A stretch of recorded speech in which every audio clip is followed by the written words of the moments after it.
परमपिता परमात्मा पूर्ण ब्रह्म सर्व सृष्टि के रचनहार कबीर देव कबीर परमेश्वर जी, ये हमारे परमपिता हैं, हमारे जनक हैं। हम सभी आत्माएं यहाँ काल के जाल में फंसे हुए हैं। इस काल के षड्यंत्र का पर्दाफाश करने के लिए स्वयं परमेश्वर ही यहाँ आते हैं। कबीर परमात्मा ये वही परम अक्षर ब्रह्म है जिसको वेदों में पूर्ण परमात्मा परम अक्षर ब्रह्म, गीता जी में जिसको उत्तम पुरुष तु अन्य परम अक्षर ब्रह्म कहा है। ये संसार रूपी वृक्ष के जड़ हैं, मूल हैं, अर्थात सर्व सृष्टि के वो पालनहार हैं। हम यहाँ काल के जाल में आकर फंस गए। यहाँ कोई भी प्राणी सुखी नहीं है। पुण्यात्माओं, जब तक हम सत्संग नहीं सुनते तब तक हम अपने प्रतिदिन के कर्म को उत्तम मानकर और अपने जीवन का लक्ष्य जानकर ही कर रहे होते हैं। जब हम सत्संग सुनते हैं, परमात्मा के विधान से परिचित होते हैं, अपने कर्तव्य कर्मों का हमें ज्ञान होता है, अकर्तव्य कर्मों का भी ज्ञान होता है। कौन से कर्म करने योग्य हैं, कौन से ना करने योग्य हैं, उनका भी ज्ञान हमें सत्संग से ही होता है। और पुण्यात्माओं, सत्संग की प्राप्ति अति दुर्लभ है। और जिन पुण्यात्माओं को सत्संग प्राप्त हो रहा है वो बहुत ही अच्छे संस्कारी हंस हैं। वो युगों युगों से परमात्मा की साधना भक्ति करते आ रहे हैं। आज वही पुण्यात्मा प्रथम अग्रसर हो रही है जो पिछले जन्म जन्मांतर से परमात्मा की कसक में भटक रहे हैं। और वही अब पार होंगे। परमात्मा कहते हैं कि ये भोली आत्मा सत्संग ना सुनकर अपने ही विचारों के आधार से अपने ही क्रियाओं को उत्तम मानकर भक्तों और संतों को हेय समझते हैं, उनके साथ मजाक करते हैं, क्योंकि उनको ज्ञान नहीं। इसके विषय में परमात्मा ने कहा कि साधों से ती मस्करी और ये चोरा नाल खुशहाल मल अखाड़ा जीतेंगे, ये युगन युगन के माल। संत भक्तों जो सतमार्ग बताता उनके साथ तो ये मस्करी करते हैं, मजाक करते हैं, उनका उपहास करते हैं। और चोरों नाल खुशहाल जो गलत साधना बता रहे हैं, शास्त्र के विरुद्ध ज्ञान दे रहे हैं, उन चोरों के साथ ये प्रसन्न है। और फिर बताया है कि इस परमात्मा के यथार्थ ज्ञान को वही पुण्यात्मा ग्रहण करेंगी। कौन? मल अखाड़ा जीतेंगे, ये युगन युगन के माल। माल माने रेसलर यानी पहलवान। इस भक्ति रूपी अखाड़े के वो पहलवान हैं जो युगों युगों से एक्सरसाइज करते हुए आ रहे हैं और वो परमात्मा के ज्ञान को शीघ्र ग्रहण करते हैं। और दूसरे जो भक्तिहीन प्राणी हैं वो संतों के साथ मस्करी करते हैं, मजाक उड़ाते हैं, उनकी निंदा करके पाप के भागी बनते हैं। उसके विषय में कहा कि साधों से ती मस्करी और चोरों नाल खुशहाल, ये तो मल अखाड़ा जीतेंगे, युगन युगन के माल है। युगों युगों से लगे हुए हो आप, तब जाकर के आपको इस परमात्मा के गेम में सिलेक्शन हुआ आपका। ये अंतिम मैच है ही अब के, जब तुम समझ गए इस ज्ञान को आप जी, तो अंतिम गेम है ही आपका, और निकल जाओगे गंदे लोक से, सतलोक चले जाओगे, सदा के लिए सुखी हो जाओगे।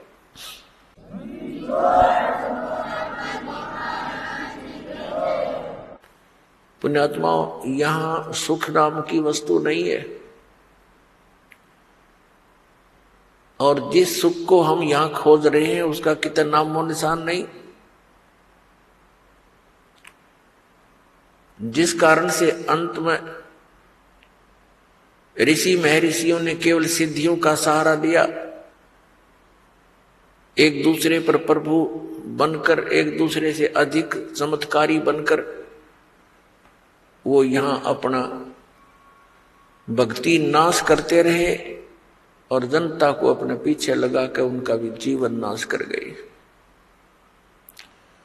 परमात्मा आते हैं, यथार्थ ज्ञान हमें बताते, लेकिन हम उसको स्वीकार नहीं करते।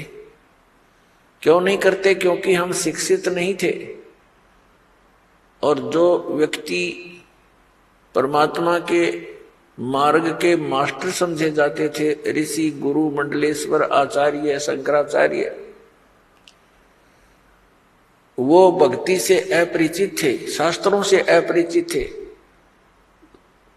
अपनी मनमुखी साधनाएं हमें बताते रहे, और हम उनको एक पहुंचे हुए महापुरुष, परम धनी मानकर हम निसंशय होकर के उनके प्रत्येक वचन का पालन करते रहे। उन्होंने हमें कुछ भी ज्ञान दिया स्वीकार्य किया, क्योंकि हमें पता नहीं था, और हम उनको एक विद्वान पुरुष मानते थे। जैसे कोई रोगी डॉक्टर के पास जाता है और उस डॉक्टर ने बहुत बड़ा बोर्ड लगा रखा है, तो फिर डॉक्टर जो भी औषधि देगा तो रोगी के सामने कोई शंका का तो प्रश्न उठता ही नहीं। जो डॉक्टर औषधि देता है, जैसे उसके खाने की विधि बताता है, तो रोगी को तो खाना ही होता है। तो पुण्यात्मा, डॉक्टर की औषधि को डॉक्टर ही बता सकता है कि ये रोग नाशक है, या वैसे कोई पुड़िया में राख बांध कर दे रखी है।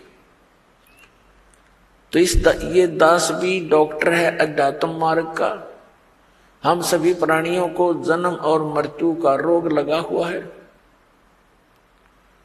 और जब तक जन्म और मृत्यु का नाश, ये अंत नहीं होगा, तब तक हम परम शांति को नहीं प्राप्त कर सकते।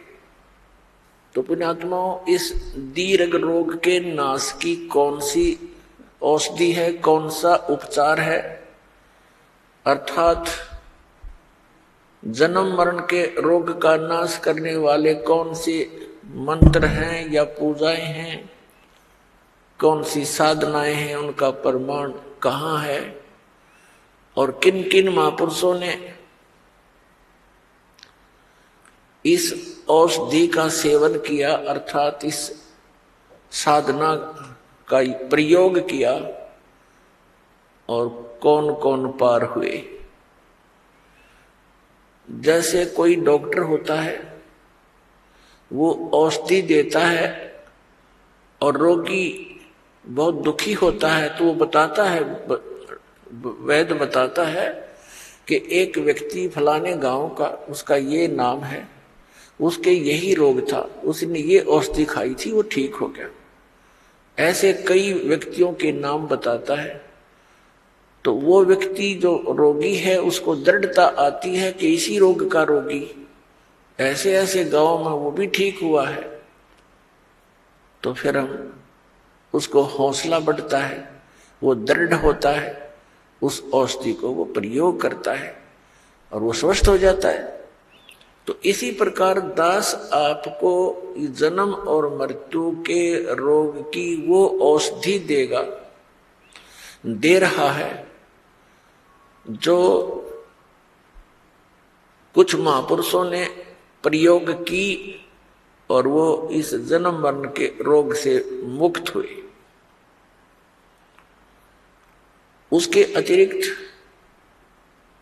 अन्य जो भी औषधियां यानी वे ऑफ वर्शिप, पूजा का मार्ग, पद्धति, भक्ति की पद्धति, अन्य जो संत बता रहे हैं, जो दास आपको बता रहा है, इसके अतिरिक्त वो व्यर्थ है, क्योंकि वो हमारे सदग्रंथों में प्रमाणित नहीं है और उनका कोई ऐसा इतिहास नहीं है कि वो ये कहें कि इस मंत्र के, इस साधना के करने से अमुक संत पार हो गए, अमुक भक्त पार हुए। और दास आपके समक्ष उन महापुरुषों के नाम, उन महापुरुषों की भक्ति विधि, उन्हीं के अमृत वचनों से और फिर सदग्रंथों से, यानी जिनको हम सदग्रंथ मानते हैं, प्रत्येक पवित्र धर्म के पवित्र सदग्रंथ, जैसे पवित्र चारों वेद, पवित्र श्रीमद् भगवत गीता, पवित्र पुराण, पवित्र कुरान, पवित्र बाइबल, पवित्र गुरु ग्रंथ साहिब आदि। तो पुण्यात्माओं, मुझ दास का एक ही प्रयत्न है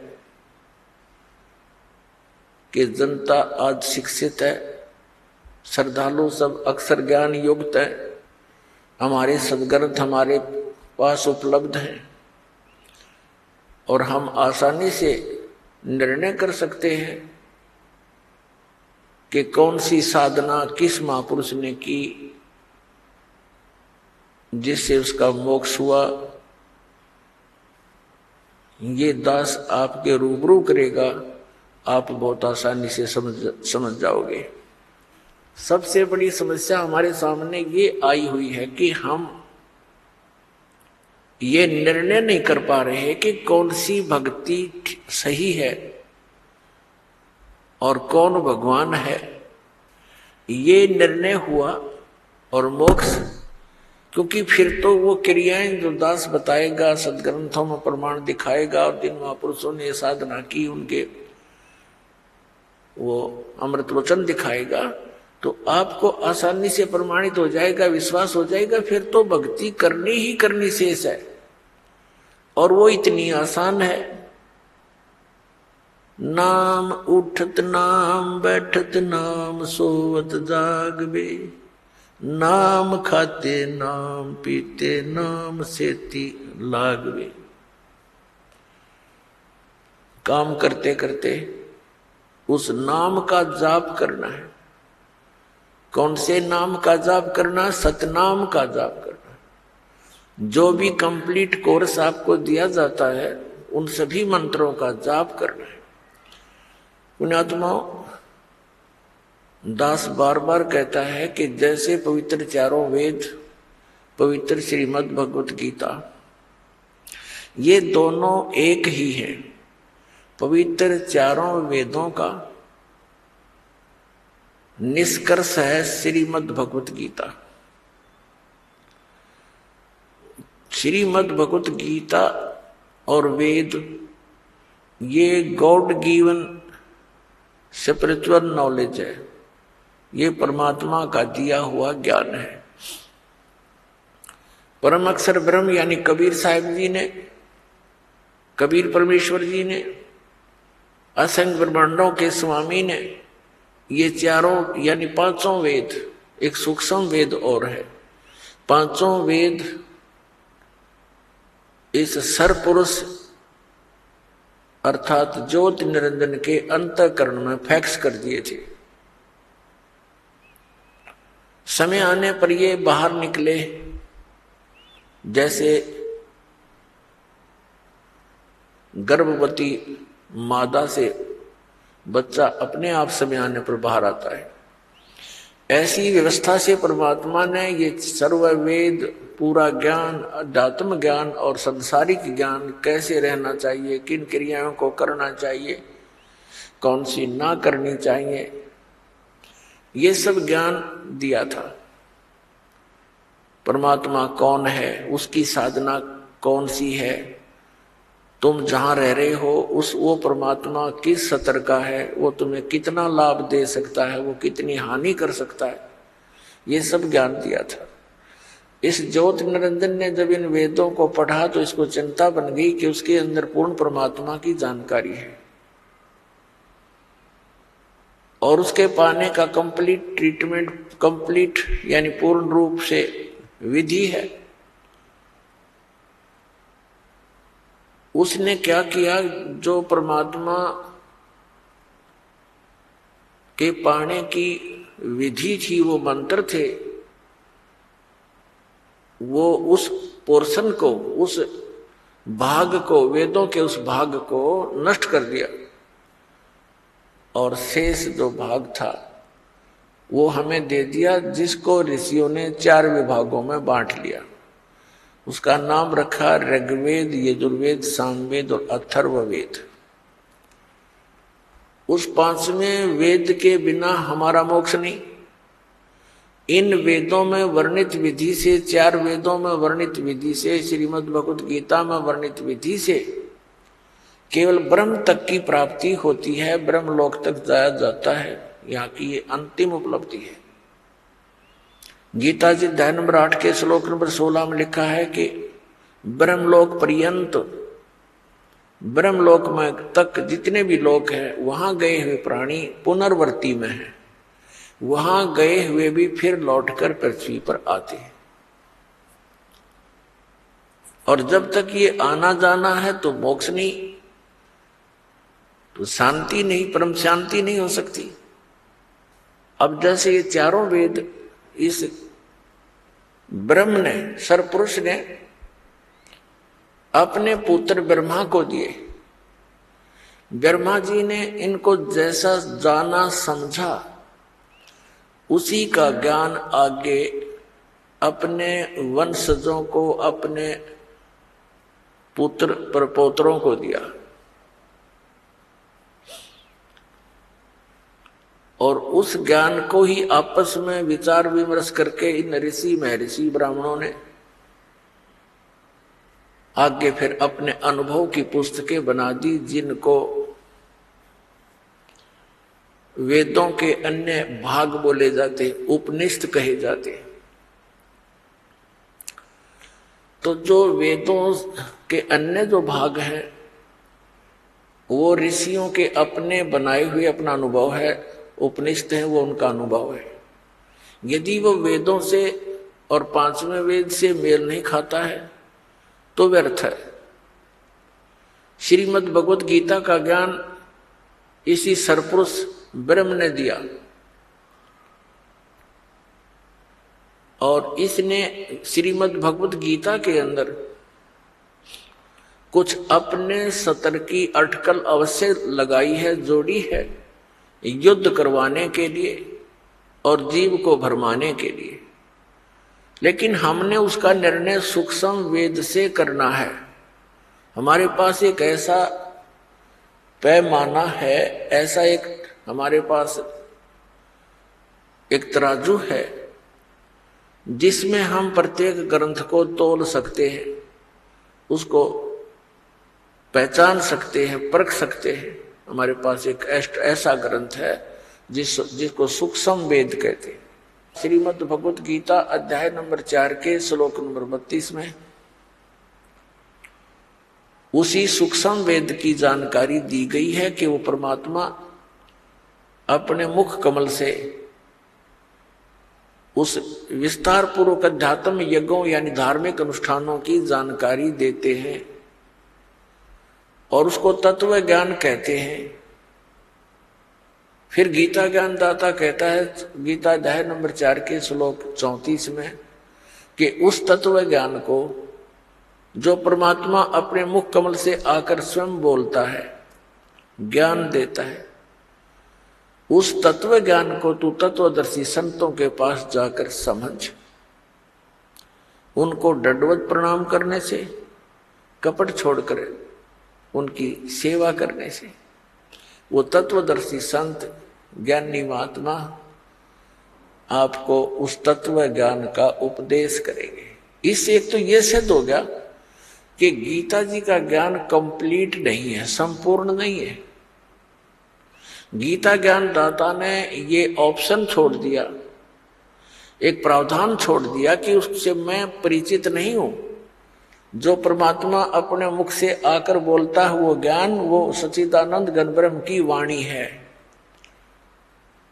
और उसको उसके परिचित तत्वदर्शी संत ही तुझे बता पाएंगे। उनसे पूछो। तो दास जो कहना चाह रहा है कि ये जो पवित्र चारों वेद, पवित्र श्रीमद् भगवद गीता, इनका ज्ञान गलत नहीं, लेकिन ये कंप्लीट कोर्स नहीं, इनमें कंप्लीट स्पिरिचुअल नॉलेज नहीं, संपूर्ण अध्यात्म ज्ञान नहीं है। और संपूर्ण बिना फिर पूर्ण मोक्ष कैसे होगा? अंडरस्टूड है, ये तो आम आदमी समझ सकता है। अब यहां ये हमारे धर्मगुरु हमें उलझाने की चेष्टा करते रहे कि परमात्मा गीता ज्ञान दाता ये कंप्लीट गॉड है, पूर्ण परमात्मा है, श्री कृष्ण है वो, और वो जगत गुरु है श्री कृष्ण अर्थात श्री विष्णु जी। अब यदि वो जगत गुरु होते तो ये ऑप्शन नहीं छोड़ते कि तत्वदर्शी संतों के पास जाकर समझ। गीता जी के 18 अध्याय लिखे, 700 श्लोक हैं, इसमें एक अध्याय और बना देते। इसमें क्या कौन से कागज समाप्त होते या कोई समय की सीमा थी? तो कहने का भाव ये है कि ये ज्ञान जो परमात्मा स्वयं आकर देते हैं वो ज्ञान किसी के पास नहीं होता। तो उसको परम अक्षर ब्रह्म सच्चिदानंद घन ब्रह्म की वाणी कहते हैं, कबीर वाणी है वो, कबीर वाणी। तो कहने का भाव ये है कि जो वेदों गीता के अंदर जो वर्णित विधि है वो गॉड गिवन है। गॉड गिवन मीन पूर्ण परमात्मा ने वेद दिए ब्रह्म को, ब्रह्म ने आगे फिर अपना ज्ञान दिया अपने पुत्र को, ब्रह्मा जी को, और फिर अर्जुन को श्री कृष्ण में प्रवेश करके वेदों का सारांश और कुछ अपनी अटकलबाजी इसमें और मिला दी। तो ये नौमन सूत उलझा दिया कुछ तो इस काल भगवान ब्रह्म ने, फिर ऋषियों के अधूरे अनुभव ने इस अध्यात्म मार्ग में नौमन सूत उलझा दिया। उस नौमन सूत को सुलझाने के लिए वो परमात्मा स्वयं ही आते हैं और उसको सुलझाकर रख देते हैं। जैसे आज से 600 वर्ष पहले लगभग परमात्मा आए थे, सन 1398 से सन 1518 तक 120 वर्ष परमेश्वर यहां रहे पृथ्वी पर, सतलोक से सह शरीर आए थे, सह शरीर चले गए थे। तो उसमें उन्होंने अपना ये ज्ञान बोला था, अपनी अमृतवाणी बोली थी, वो परम अक्षर ब्रह्म है। तो उस समय इस अध्यात्म ज्ञान को सुलझाकर अपनी अमृतवाणी में लिखकर चले गए थे। परमात्मा जानी जान है, उनको मालूम था कि काल फिर से अपना कोई अटकलबाजी अड़ाएगा। तो परमात्मा के जाने के बाद उसी परमात्मा परमेश्वर कबीर देव जी के, कबीर साहिब जी के पंथ में, उन्हीं का गुणगान करने वालों में काल के दूत घुस गए। उन्होंने भिन्न भिन्न पंथ कबीर जी के नाम से चला दिए।